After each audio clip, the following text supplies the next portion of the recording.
다음 예배가 다니엘 기도회로 대신하게 되면서 3주간의 말씀이 빠지게 되었어요. 그리고 우리가 23장의 말씀을 나누던 중에 잠시 멈추게 되었는데요. 바로 전에 나누던 말씀부터 우리 잠깐만 되새겨 보았으면 좋겠습니다. 지금 예수님께서는 십자가의 고난을 당하시기 전에 예루살렘 성에 입성하신 그 종려 주일 이후에 고난 주간 그 일주일을 보내고 계시는 중입니다. 예수님께서는 바리새인, 서기관, 사두개인들과 같은 당시의 유대 종교 지도자들과 여러 가지 논쟁을 벌이신 이후에 그들을 향해 아주 신랄한 비판을 하시죠. 하나님의 선택을 받은 백성으로서 하나님을 섬기고 그의 말씀을 따른다라는 사람들이, 그래서 성경을 연구하고 또 가르치는 유대의 종교 지도자들인 그들이 사실은 너무 교만하고 위선적이며 하나님 앞에서 말씀보다는 율법을 지키는 것에 목숨을 거는 그러한 사람들이라고 예수님은 지금 책망을 하셔요. 그렇습니다. 여러분, 그들은 하나님을 생각하는 것이 아니라 자신들을 바라보는 세상의 시선을 생각했습니다. 하나님이 아니라 인간을 바라보고 있어요. 그래서 가식적이었고 위선적이어요. 그래서 제자들에게, 또 당시 예수님 옆에 있었던 사람들에게 그들을 본받지 말라고 경고하시는 거예요. 그리고는 당시 종교 지도자들에게 예수님은 결국 무서운 책망과 저주를 선포하는 지경에까지 이르게 됩니다. 오늘 우리가 함께 읽은 말씀인 13절에서부터 그 책망이 기록이 되어 있는데 우리는 22절까지의 말씀을 읽었지만요, 사실은 22절보다 훨씬 더 많이 있죠. 36절까지 그 예수님의 그 저주가 담겨져 있습니다. 저주의 선포라고 불릴 만큼 그 내용이 매우 격정적이고 또 무섭기까지 한 7가지의 말씀이 있어요. 우리 마태복음에는 7가지 말씀이 있는데, 같은 내용을 기록하고 있는 다른 성경, 즉 마가복음 12장 40절에는 한 가지 내용이 더 있습니다. 그것까지 하면 모두 8가지의 내용이 되죠. 지금 예수님께서는 종교 지도자들을 향한 저주를 얘기하시는데, 이 말씀이 앞서 함께 나눴던 산상수훈에 등장하는 8가지 복과 좋은 비교가 돼요. 그래서 우리는 이거를 복음의 양면성이라고 부릅니다. 무슨 말이냐면 마태복음을 기록한 마태는 예수님의 공생애가 시작되는 이 시점에서 8복을 기록하고, 반대로 예수님의 공생애가 마무리되는 그 시점에서 8화, 즉 8가지 화에 대해서 기록하고 있는 거예요. 마태는 복음이 그것을 영접하는 자에게는 복을 주시는 근거가 되지만, 반대로 오히려 복음을 배척하는 자에게는 심판과 저주의 근거가 될 거라는 것을 보여주고 싶었기 때문에 의도적으로 이렇게 기록을 하고 있는 겁니다. 자, 예수님께서는 당시 교만과 위선에 빠져있던 바리새인들과 서기관들을 향해서 오늘 13절 말씀에서부터 그들이 범한 그 죄를 구체적으로 열거하시면서 저주의 말씀을 선포하셔요. 그것도 무려 7가지를요. 그 말씀들은 모두 화 있을진저라는 말씀으로 시작을 하죠. 13절 말씀을 다시 한번 읽어보겠습니다. 같이 읽습니다. 화 있을진저 외식하는 서기관들과 바리새인들이여, 너희는 천국 문을 사람들 앞에서 닫고 너희도 들어가지 않고 들어가려 하는 자도 들어가지 못하게 하는도다. 아멘. 우리 성경에는요, 화 있을진저라고 시작하는데요, 원어 성경, 헬라어 성경을 보면 이 화라는 단어 앞에 또 다른 단어가 2개가 더 있습니다. 우리 성경에는 해석되지 않은 2 단어예요. 그런데 그 단어를 우리 말로 번역을 할 때 그러나 너희들에게 라는 의미를 가지고 번역을 할 수 있습니다. 여러분, 그 단어가 가지고 있는 이 의미는 이런 거예요. 앞에 기록되어 있는 말씀과는 지금부터 하는 얘기가 전혀 다른 모습이 바리새인들과 서기관들에게서 보인다는 거예요. 다시 말해서 예수님은 10절에서부터 12절까지의 말씀에 이어서 그것과는 전혀 다른 모습을 가진 바리새인들과 서기관들에게 화가 있을 거라는 걸 선포하셔요. 그 감탄사를 7번이나 되는 그 책망에서 매번 사용을 했다는 것은 예수님은 바리새인들과 서기관들의 그런 위선과 외식에 얼마나 크게 분노하시고 또 혹독한 심판과 저주의 말씀을 선포하셨는지를 우리가 알 수 있는 대목이에요. 그런데 여러분, 여기에서 드러나 있는 그 예수님에 대한 감정이 저주만 있다라는 것으로 오해하지 않으셨으면 좋겠습니다. 지금 바리새인과 서기관들을 저주하신 예수님께서는 저주를 쏟아놓을 분노만 가지고 계신 게 아니에요. 예수님의 분노에는 슬픔도 있고 애통도 있어요. 무슨 말이냐면요, 우리 성경에는 화 있을진저라고 번역되어 있는 헬라어 단어에는 분노와 함께 슬픔과 절망과 이러한 감정들도 동시에 가지고 있는 일종의 감탄사입니다. 즉 예수님께서는 겉으로는 하나님을 섬긴다고 하면서 인간적인 욕망과 자기 자랑 가운데 있는 바리새인들과 서기관들의 행함이 너무나 불쌍한 거예요. 그리고 그러한 죄 가운데 있는 그들이 예수님 보실 때에 마음이 아픈 거예요. 그래서 슬픔과 괴로움 가운데 말씀하시는 거죠. 너희들 그러면 안 돼. 그건 외식하는 거야. 그거는 너희들의 자랑만 나타내는 거야. 그러면 천국에 못 가. 그리고 너희 때문에 다른 사람들도 천국에 갈 수 없어 라고요. 사랑하는 여러분, 지금 예수님의 감정은 하나님 앞에 서 있다고 말하는 그들이요, 너무나 불쌍해요.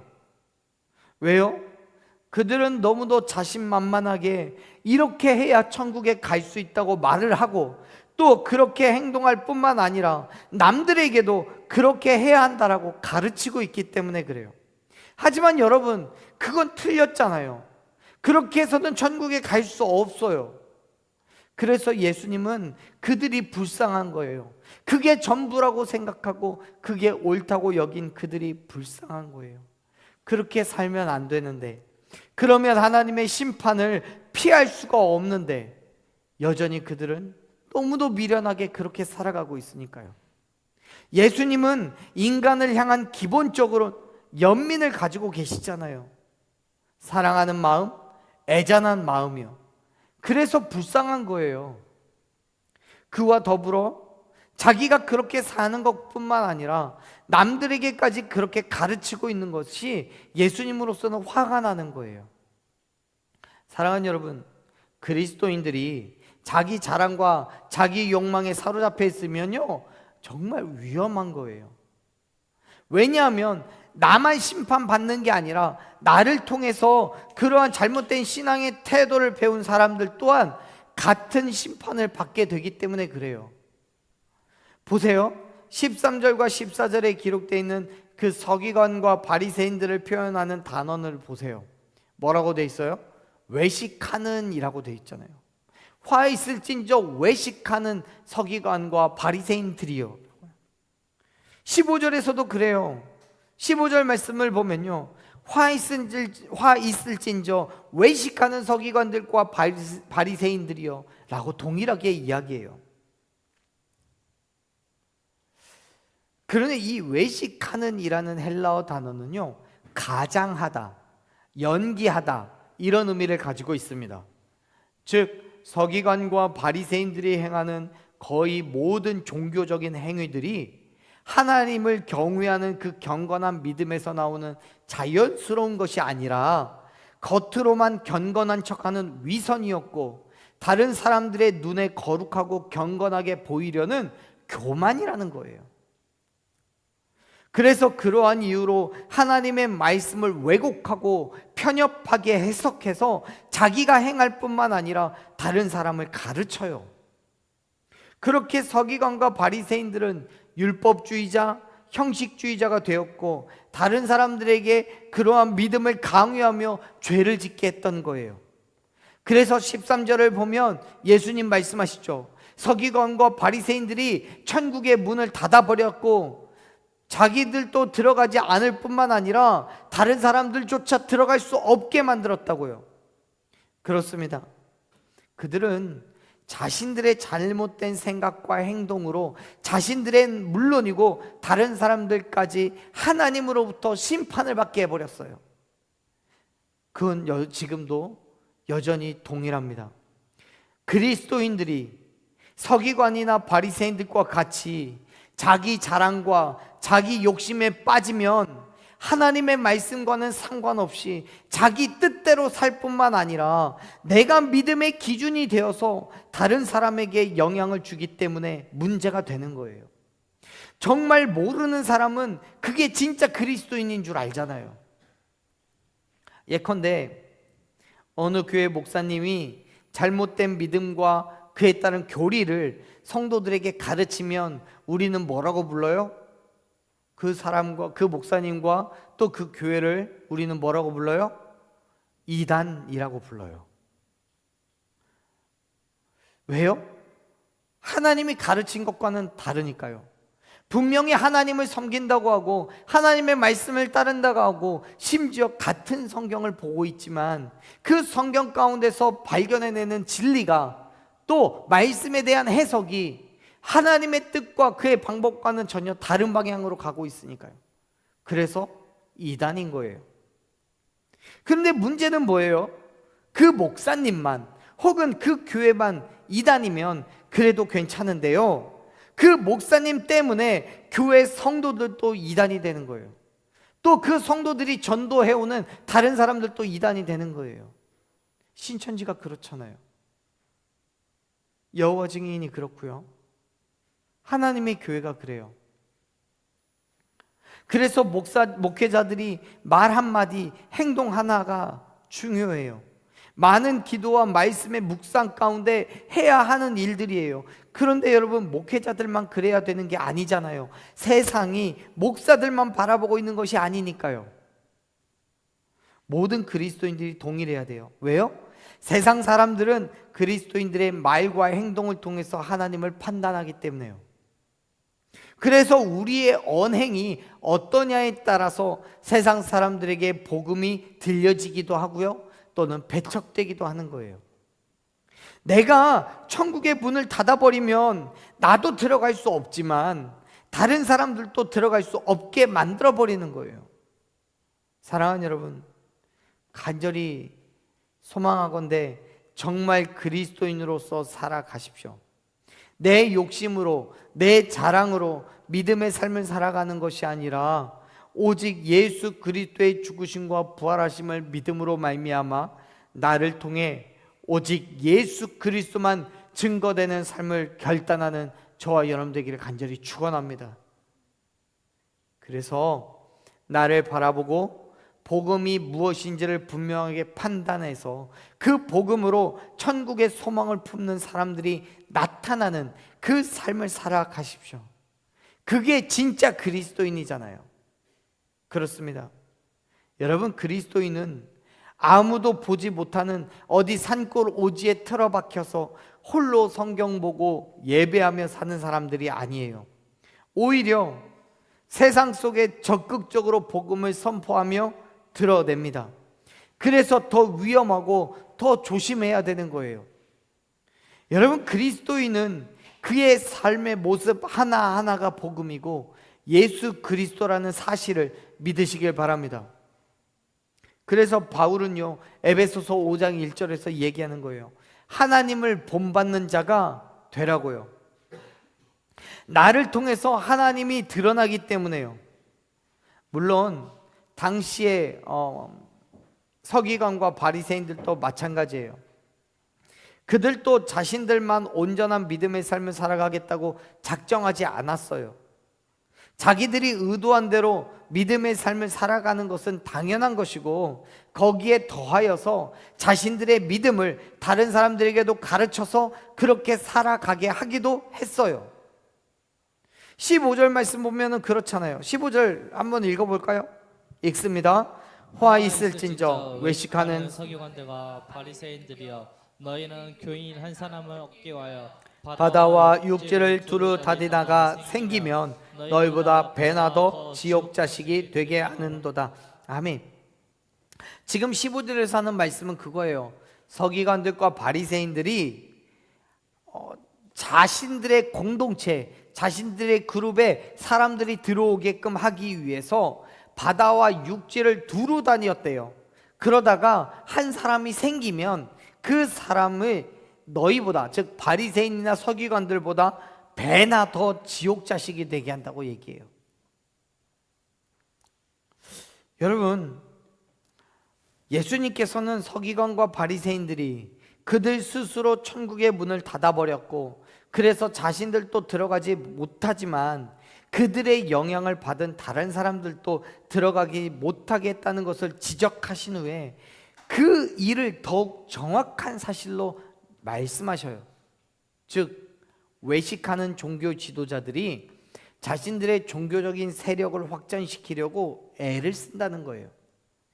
바리새인들은 다른 사람들을 바리새인으로, 서기관은 서기관으로 사람들을 각각 자기들이 원하는 공동체로 불러 모아서 세력을 확장하고 있어요. 우리가 쉽게 이해할 수 있게 말한다면요, 전도한다는 거예요. 바리새인들도 전도하고 서기관들도 전도하고 다 전도를 해요.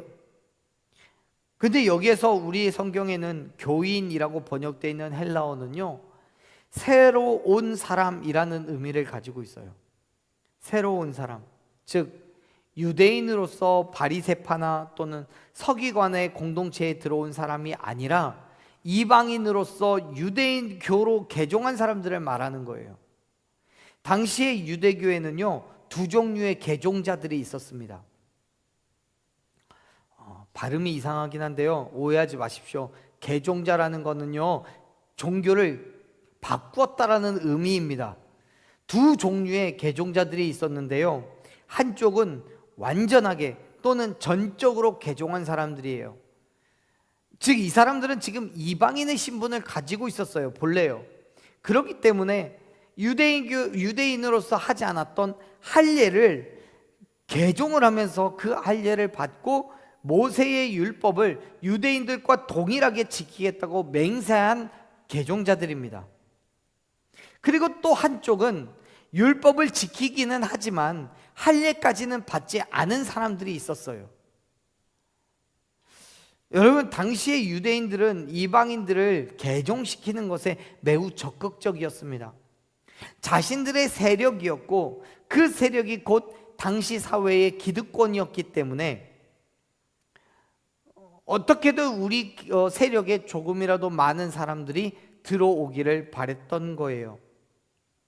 그래서 15절의 말씀을 정리해 보자면, 당시 서기관과 바리새인들은 한 명을 전도하여 자신들의 공동체에 포함시키기 위해 바다와 육지를 두루 돌아다닐 만큼 모든 수단과 방법을 동원하고 있었다라고 지금 이야기하시는 거예요.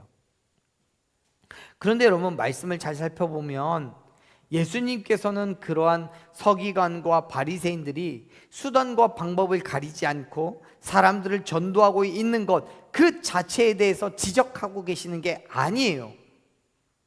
15절의 마지막을 보면 그렇게 말씀하시죠. 너희보다 배나 더 지옥 자식이 되게 한다고요. 우리 성경에 지옥이라고 번역되어 있는 헬라어는 흰놈의 골짜기를 의미하는 히브리 단어에서 유래한 겁니다. 여기 또 발음이 여러분 오해하지 마십시오. 흰놈의 골짜기라고 해서 흰 놈의 골짜기가 아니고요, 흰놈이라는 지역이 있어요. 지역 이름이 흰놈이에요.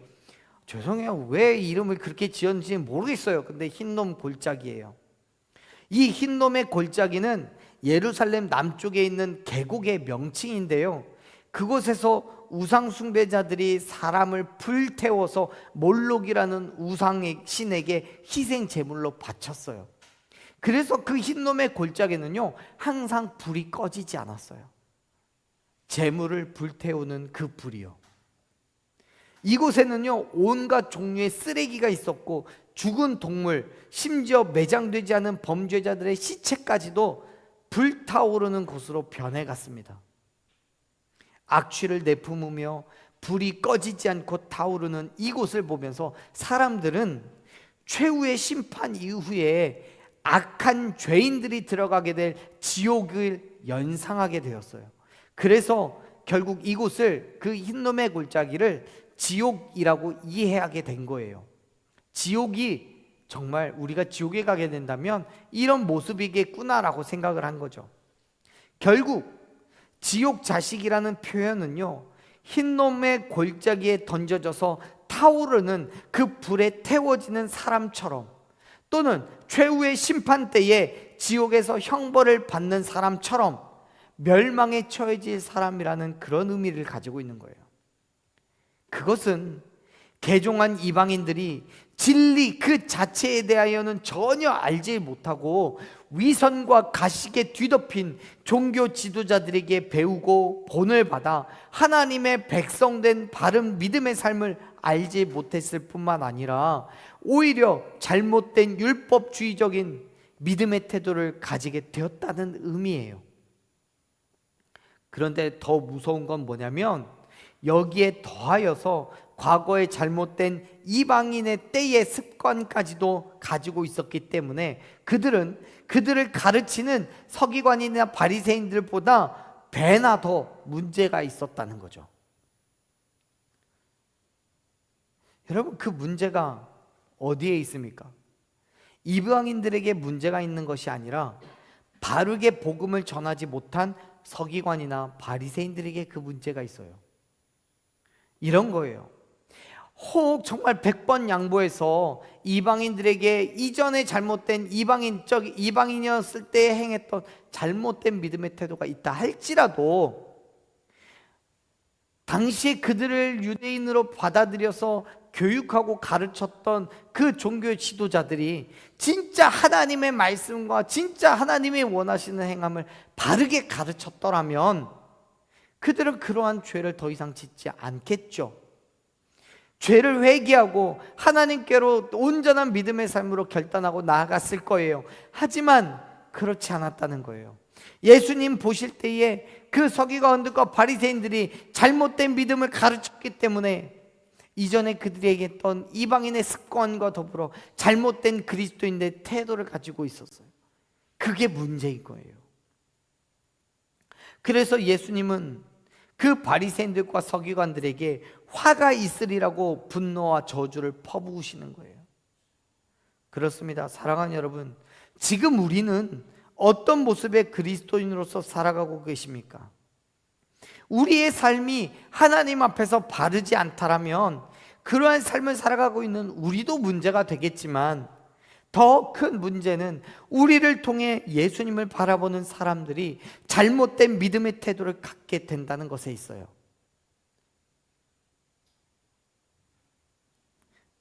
그렇기 때문에 사랑하는 여러분, 잘 살아가십시오. 진짜 그리스도인이 되십시오. 우리는 그리스도인이에요. 예수 그리스도를 따라가는 사람들이에요. 그렇다면 내 욕심, 내 자랑, 내 만족, 내 지식과 경험에 따른 믿음의 태도가 아니라 말씀 속에서 발견되는 진짜 하나님이 원하시는 그 믿음의 태도를 따라 살아가기를 간절히 축원합니다.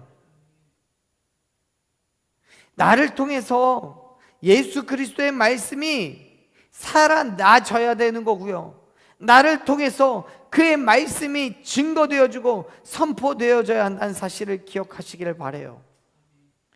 온전한 그리스도인, 화가 아니라 복을 받는 그리스도인, 자기 자랑과 자기 만족을 위해 믿는 것이 아니라 예수 그리스도의 삶을 본받아 살아가는 그 삶 가운데 진짜 예수님이 증명되어지는 그러한 그리스도인으로서 나도 천국에 가고 나를 통해 예수 그리스도를 알아 세상의 많은 사람들도 천국에 들어갈 수 있게 되는 그 놀라운 은혜를 누리는 저와 여러분 되기를 간절히 축원합니다.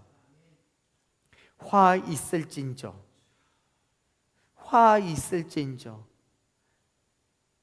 서기관과 바리새인들을 향해 예수님께서 내뱉으시는 절규와도 같이 긍휼함과 찢어지는 가슴 아픔을 안고 절규하듯이 내뱉는 화 있을진저 라는 그 말씀이 다시 한번 우리의 믿음의 삶을 점검하고 온전한 그리스도인된 삶으로 결단하며 나아가는 저와 여러분의 믿음의 삶의 반성이 되고 또 거울이 되는 그런 말씀이 되기를 간절히 축원합니다.